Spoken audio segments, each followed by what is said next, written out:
প্রত্যেক দিনের মতো আজকেও একটা মিনি ব্লগ নিয়ে তোমাদের সাথে হাজির হয়ে গেলাম। দেখো আজকে একটা পার্সেল নিয়ে নিয়েছি, তার মধ্যে কি আছে গেস করে বলো তো। তো আজকে আমি যে পার্সেলটা নিয়েছি তার মধ্যে আছে মিনি পোর্টেবল গ্যাস। এইটা আমি একদম পার্সোনালি মিনি কিচেনের জন্য নিয়েছি। এটার মধ্যে পিঠে পুলি যেগুলো করব আর কি, এই গ্যাসটার মধ্যেও করব, বিরিয়ানিও বানাবো। তোমাদের এত রিকোয়েস্ট ছিল বিরিয়ানি, সেই জন্য ভাবলাম একটা পোর্টেবল মিনি গ্যাস নিয়ে নিই, যার মধ্যে কিন্তু বিরিয়ানিটা বানাবো একটা পেতলের হাঁড়িতে।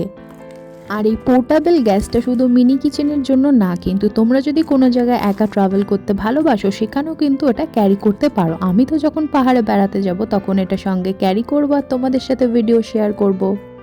আর এই মিনি গ্যাসটার মধ্যে তোমরা কি কি রেসিপি দেখতে চাও মিনি কিচেনের জন্য সেটা অবশ্যই কমেন্ট করে জানিও। তো নেক্সট ভিডিওতে আমি দেখাবো যেটা কিভাবে আমি জ্বালালাম গ্যাসটাকে। তো ভিডিওটা যদি ভালো লাগে লাইক করে দিও, সাবস্ক্রাইব করে পাশে থেকো। বাই।